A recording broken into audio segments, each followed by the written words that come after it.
और नई दुनिया का, एक पुरानी जो दुनिया चली आ रही है उसका खत्म हो जाना। आज हम जो टॉपिक पढ़ेंगे अपना 1857 में, 1857 में, उसका एक कारण क्या था, जो कारण हम पढ़ते आ रहे हैं उनमें से एक ये भी कारण रहा होगा कि फिरंगी राज का आना और एक नई दुनिया का खात्मा, मतलब ये चेंज आया। तो इसका मतलब क्या है? इसका मतलब है कि जो पहले व्यवस्था चली आ रही थी प्राचीन काल से, मुगल काल से, जमींदार, तालुकदार किनको कहा जाता है? जैसे हमारे उत्तर भारत की तरफ जमींदार होते हैं, ठीक है, ऐसे ही दक्षिण महाराष्ट्र, अवध वगैरह में तालुकदार कहा जाता था। ये तालुकदारों का काम क्या होता था? ये किसानों के बीच रहते थे और उनसे राजस्व वसूल करते थे, ठीक है। तो ये राजस्व वसूल करने का काम होता था। एक तरीके से कह सकते हो ये सरकार और किसान के मध्य एक बीच की कड़ी होती थी। समझ में आ रहा है? किसान और शासक के मध्य जो बीच की कड़ी है, जिसे हम कह सकते हैं बिचौलिया, उनको ही तालुकदार कहा जाता था। इनका समाज में बहुत रुतबा था, इनके पास बहुत सारे गांव हुआ करते थे और कई तालुकदार तो इतने बड़े बड़े हुआ करते थे कि इनके पास 12,000 तक पैदल सेनाएं होती थी। तो इसमें ये बताया गया है फिरंगी राज का आना हुआ, तो जो पुरानी व्यवस्था चली आ रही थी कि जैसे राजकुमार का होना, उनके पिता का होना, जो सारा शासन चला आ रहा था, राजकुमार, तालुकदार और सिपाही, ये सब एक दूसरे से जुड़े हुए थे, ठीक है। अंग्रेजों के आने से पहले जो शासक था, तालुकदार था और जो किसान था, वो एक कड़ी से जुड़े हुए थे। लेकिन जब फिरंगी शासन आया तो उसने कुछ परिवर्तन किए, जिसमें सबसे बड़ा परिवर्तन उसने भू राजस्व को लेकर किया। भू राजस्व यानी कि जो लगान लेते हैं उससे उस क्षेत्र में इन्होंने परिवर्तन किया। अब क्या परिवर्तन किया उन्होंने तालुकदारों को हटा दिया, क्योंकि अंग्रेजों का मानना था ये जो तालुकदार हैं, जो बिचौलिए हैं, ये किसानों का शोषण करते हैं। अगर जो आप आगे पढ़ेंगे तो जानेंगे कि अंग्रेजों ने एक रिपोर्ट दी थी। उस रिपोर्ट के अनुसार ये कहा गया था कि भारत में जो कृषि की दुर्दशा है उसका मुख्य कारण क्या है कि किसान वहां के एक्चुअल मालिक नहीं है, वास्तविक मालिक नहीं है। किसान केवल वहां पे काम करता है, मालिक कौन है? तालुकदार और जमींदार है। तो यही कारण है कि किसान कोई खुशी से कार्य नहीं करता, क्योंकि उनका शोषण होता। और दूसरी बात, उसे मालूम है कि उसकी मेहनत का उसे कुछ इतना मिलेगा नहीं, उसे तो वो निर्धारित किया गया है, बल्कि उसे तो बेकार भी करनी है। तो यही कारण था कि भारत में जो कृषि थी वो इतनी अच्छी स्थिति में नहीं थी, क्योंकि तालुकदार जो उसके वास्तविक मालिक बने हुए थे वो कृषि करते नहीं थे, और जो कृषि करते थे, है ना, कृषक जो कृषि करते थे वो उस भूमि के मालिक नहीं होते थे। इससे क्या होता था? उस भूमि के सुधार के बारे में कोई भी नहीं सोचता था। समझ में आ गई बात? इतनी बात समझ में आई बच्चों? Yes ma'am. हाँ, यस मैम। हाँ, ये रिपोर्ट आप आगे पढ़ेंगे चैप्टर, तो उसमें अंग्रेजों ने ये रिपोर्ट दी थी कि भारत में कृषि की दशा इतनी खराब क्यों है। तो ये सोचकर अंग्रेजों ने भू राजस्व की एक नई प्रणाली स्टार्ट की, एक नई व्यवस्था स्टार्ट करी भू राजस्व की, ठीक है। वो कौन सी थी? एक मुश्त लगान निर्धारित कर देना, कि एक बार उन्होंने लगान निर्धारित कर दिया कि 50% जितना भी उपज है उसका 50%, 60%, 40% आपको राजस्व के रूप में देना है। उन्होंने कहा डायरेक्ट किसान देंगे, हम तालुकदारों को हटा देंगे, ये बिचौलिए हैं, इनके कारण ये जो कृषि है वो पूरी तरीके से इसकी दशा सुधर नहीं पा रही है। तो इस तरीके से इन्होंने बिचौलियों को हटा दिया, तो एक नई व्यवस्था आरंभ कर दी जो पुरानी, इसका मतलब क्या है, फिरंगियों का राज का आना, यानी उन्होंने नई व्यवस्थाएं लागू कर दी और जो पुरानी व्यवस्थाएं थी उन्हें उन्होंने खत्म कर दिया। पुरानी व्यवस्था क्या थी? राजकुमार का संबंध तालुकदारों से होता था, तालुकदारों का संबंध किसानों से होता था। इस तरीके से राजस्व की व्यवस्था चलती थी। लेकिन जब अंग्रेज आए, फिरंगी आए, तो उन्होंने इस व्यवस्था को बदल दिया। उन्होंने कहा बीच का जो कड़ी है उसे हटा दिया जाए, ठीक है, क्योंकि उन्होंने देखा कि कई तालुकदार तो ऐसे थे जिनकी अपनी कोई जमीन ही नहीं थी। तो इस तरीके से उन्होंने हटा दिया और अब केवल डायरेक्ट कर दिया और एक मुश्त, एक निश्चित राजस्व निर्धारित कर दिया। अब इससे क्या हुआ? जो तालुकदार थे वो अंग्रेजों से नाराज हो गए, क्योंकि उनकी तो इन्हीं से चलती थी। किसानों से इनका अपना रुतबा होता था, अपना एक स्टेटस होता था। गांव में एक तरीके से राजा के बाद कह सकते हो ये तालुकदार हुआ करते थे। ये इतने इतने मतलब कह सकते हो आपकी इनकी अलग से सेना होती थी, कई गांव पर इनका अधिकार होता था। केवल इनको साल का अपना लगान राजा को देना पड़ता था और बाकी वो अपने क्षेत्र पर एक तरीके से कह सकते हो कि पूरा अधिकार, पूरा होल्ड उनका अपना होता था। कई तालुकदारों के तो 12,000 तक पैदल सेनाएं होती थी। तो इस तरीके से जब ये व्यवस्था समाप्त की गई और नई व्यवस्था आरंभ की फिरंगी राज के आने के बाद, तो जो एक पुरानी दुनिया चली आ रही थी एक चेन से बंधी हुई, राजा, तालुकदार और फिर किसान, वो व्यवस्था खत्म हो गई।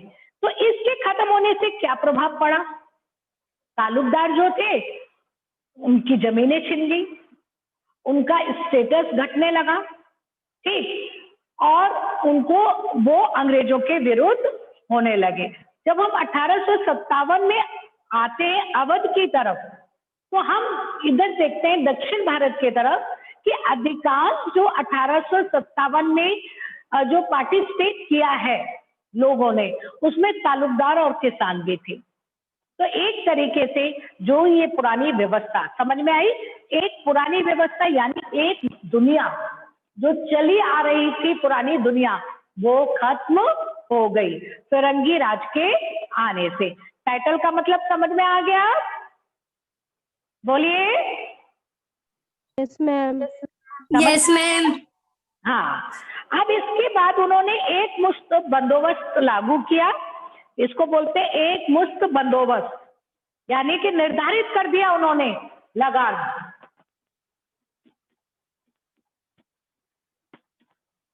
ठीक, और इससे तालुकदारों का संबंध बिल्कुल खत्म कर दिया गया। अब किसान अपनी लगान खुद देगा और जमीन का मालिक हो जाएगा। लेकिन इससे क्या हुआ कि जो लगान था, अंग्रेजों ने रियलाइज किया बाद में कि जो पहले लगान आता था वो और कम हो गया, उल्टा पड़ा। वैसे तो अच्छी है कि किसान मालिक बन गए, लेकिन इससे तालुकदारों के हटने से जो किसान थे वो उन्होंने ये सोचा था कि तालुकदार हट जाएंगे। किसानों ने, अंग्रेजों ने ये सोचा अगर हम तालुकदारों को हटा देंगे और किसानों को मालिक बना देंगे जमीनों का, तो उनका शोषण कम हो जाएगा और बस जो राजस्व की वसूली है वो अधिक होगी। लेकिन आगे चलकर वो देखते हैं कि इसका नतीजा कुछ और हुआ।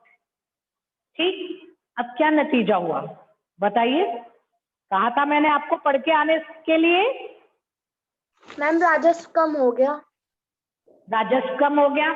दूसरा, इन्होंने जो राजस्व बढ़ाया 30% से लेकर 70% तक बढ़ा दिया। ठीक, ये बहुत अधिक था।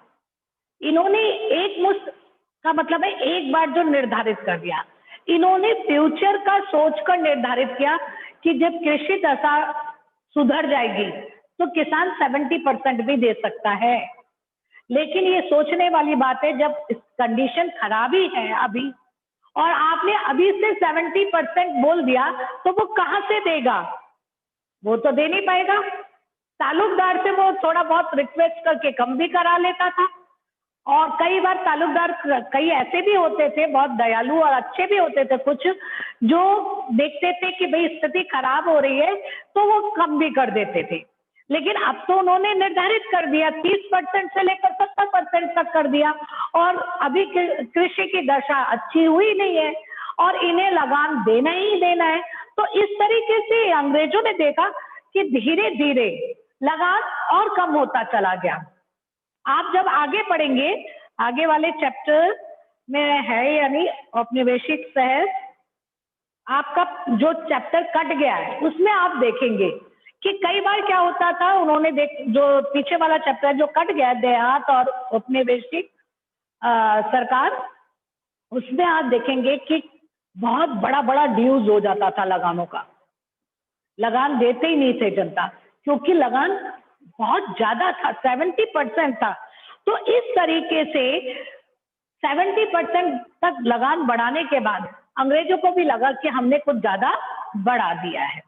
दूसरा क्या हुआ, किसान नाराज हो गया, क्योंकि उसके जो संबंध थे इमोशनली, वो किसके साथ अटैच थे? ताल्लुकदार के साथ, ताल्लुकदारों के साथ, है ना। उसके साथ उसका उठना बैठना था, वो उसको अपनी जाके परेशानियां भी सुनाता था, और वो एक तरीके से उसको अभिभावक के रूप में दिखता था कि अगर हमें कभी परेशानी हुई, हमें कभी उधार की जरूरत हुई तो हम जाके ताल्लुकदार से मांग सकते हैं। तो इस तरीके से जब ताल्लुकदारों को हटाया गया तो किसान भी नाराज हुए, उनको भी बुरा लगा, उन्होंने कहा ये चीज गलत हुई है। तो इस तरीके से हम देखते हैं 1857 का जो विद्रोह हुआ है उसमें ये भी एक कारण रहा है, किसानों का और ताल्लुकदारों का हटना। और ये बाद में सैनिक विद्रोह क्यों परिवर्तित हो गया? क्योंकि बहुत सारे सैनिक गांवों से ही जाते थे, किसान ही होते थे जो बाद में सैनिक बन जाते थे। तो इसलिए यस मैम, अवध से तो सबसे ज्यादा जाते थे, और अवध के तो सबसे ज्यादा जाते थे। तो इस प्रकार Yes, से ma'am. हम देखते हैं कि यहाँ पर एक नई व्यवस्था के लागू होते ही पुरानी व्यवस्था समाप्त हो गई। ठीक है, अब दूसरा पॉइंट है आपका, विद्रोही चाहते क्या थे? ठीक,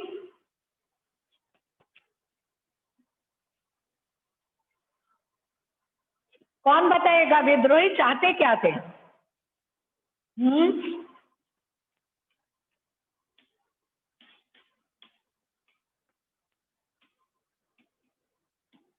बोलिए, क्या क्या चाहते थे ये?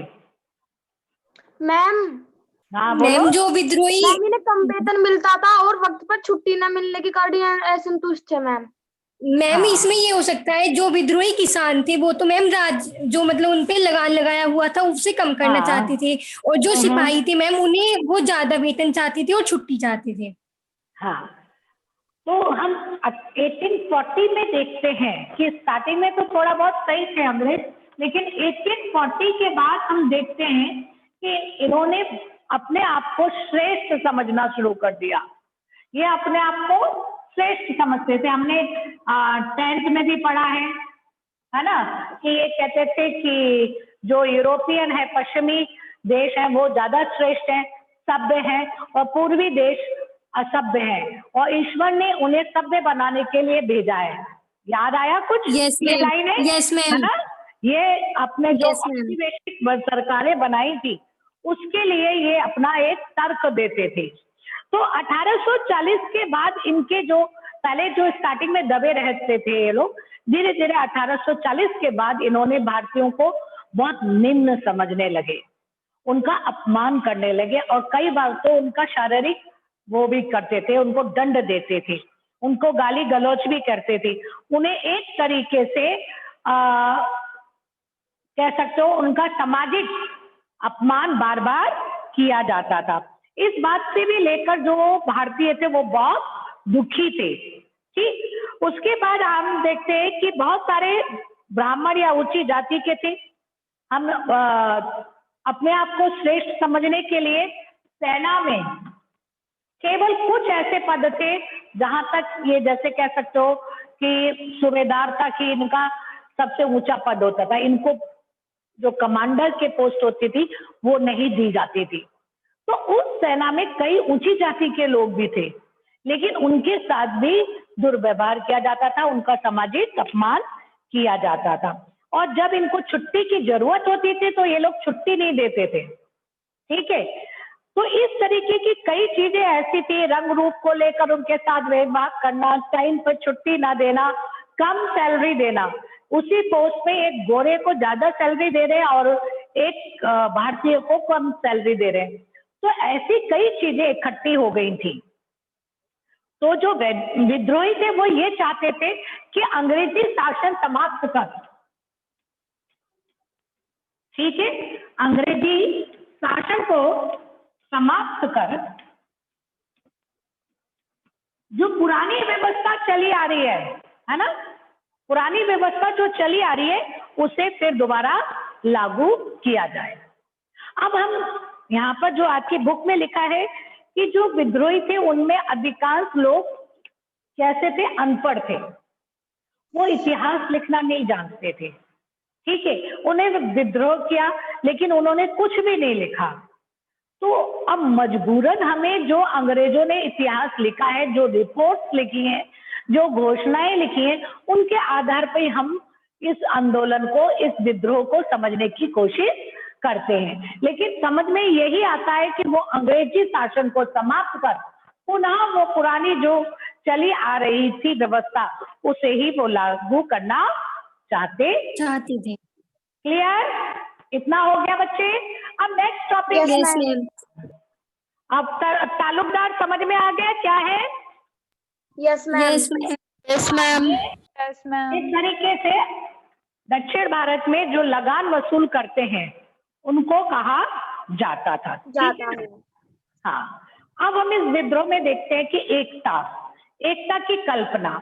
इस विद्रोह में हमने देखा है कि जो लोग थे वो पुरानी व्यवस्था ही चाहते थे। ठीक है, मुगल वाली जो चली आ रही थी, यही कारण था उन्होंने बहादुर शाह जफर को अपना सम्राट घोषित कर दिया था। ठीक है, शासक घोषित कर दिया था। उन्होंने कहा था अंग्रेजों को बाहर निकालने के बाद हम पुनः दिल्ली के सिंहासन पर या दरबार पर बहादुर शाह जफर को बैठाएंगे। उन्होंने साथ में लोगों को याद दिलाया कि मुगलों के टाइम पर जो विभिन्न समुदाय हैं, जैसे हिंदू है, ईसाई और लोग हैं, उन सबके साथ कोई भेदभाव नहीं किया जाता था।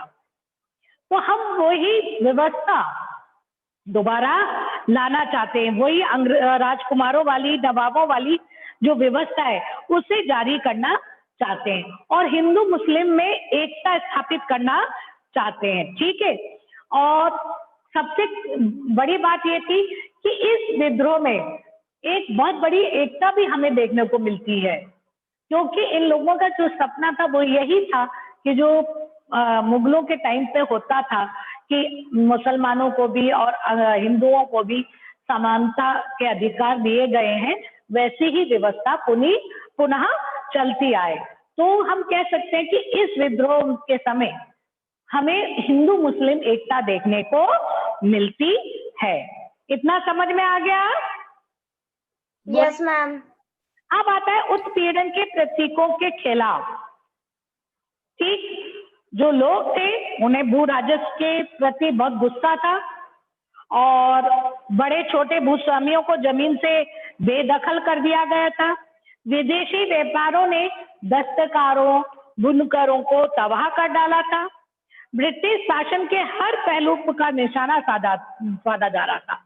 एक तरीके से केवल सैनिक ही अंग्रेजों से नाराज नहीं थे, तालुकदार भी नाराज थे, दस्तकार भी नाराज थे। क्यों? क्योंकि जो वो लघु उद्योग करते थे, जो अपने यहाँ पर बुनकर बेचते थे, वो सारी व्यवस्था अंग्रेजों ने ध्वस्त कर दी थी, खत्म कर दी थी, क्योंकि उन्होंने भारत को केवल कच्चे माल की मंडी बनाकर ही रख दिया था।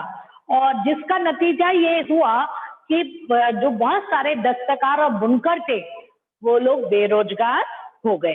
तो ये लोग भी एक तरीके से इनसे नाराज रहने लगे और विद्रोहियों की घोषणाएं इस व्यापक डर को व्यक्त करती थी। उन्होंने जो घोषणाएं की, विद्रोह जो इस आंदोलन में भाग ले रहे थे, उन्होंने इस प्रकार की घोषणाएं की हैं कि अगर हम उस घोषणाओं को पढ़ें तो हमें समझ में आएगा कि उनको ये डर लग रहा था कि जो अंग्रेज हैं वो धर्म परिवर्तन भी कर रहे हैं।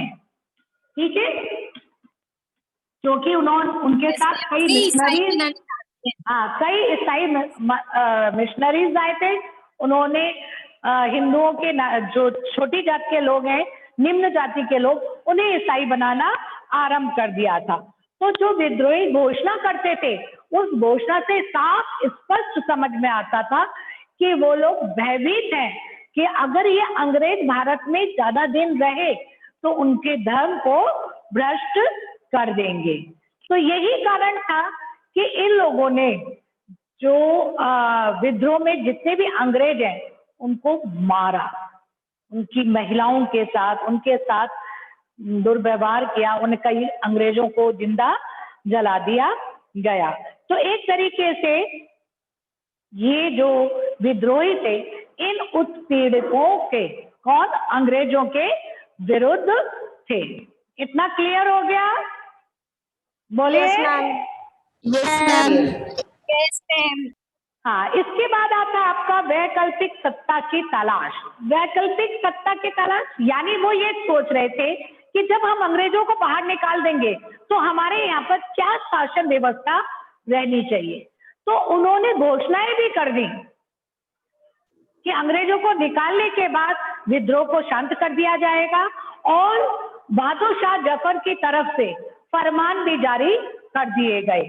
उन्होंने वो सारी व्यवस्था, जो पुरानी व्यवस्था चली आ रही थी, उन्हें फिर दोबारा शुरू करने की घोषणाएं भी कर दी। एक तरीके से वैकल्पिक सत्ता उन्होंने तलाश कर ली कि जैसे ही अंग्रेज हम मार, और उन्होंने क्या घोषणा की कि ये विद्रोह जहां जहां हमने अंग्रेजों को हटा दिया है वहां विद्रोह समाप्त कर दिया जाएगा और अंग्रेजों से युद्ध जारी रहेगा और हमारी शासन की बागडोर मुगल शासक को दे दी जाएगी। उसकी तरफ से कई फरमान जारी किए गए। तो उन्होंने वैकल्पिक सत्ता के रूप में मुगल शासन को, मुगल सत्ता को अपनाने की घोषणा की। क्लियर हो गया इतना बेटा? हाँ बेटा। Yes ma'am. हाँ, अब आता है आपका दमन। दमन हम बाद में कल पढ़ेंगे। ठीक है, अटेंडेंस ले लेते हैं, टाइम हो गया है।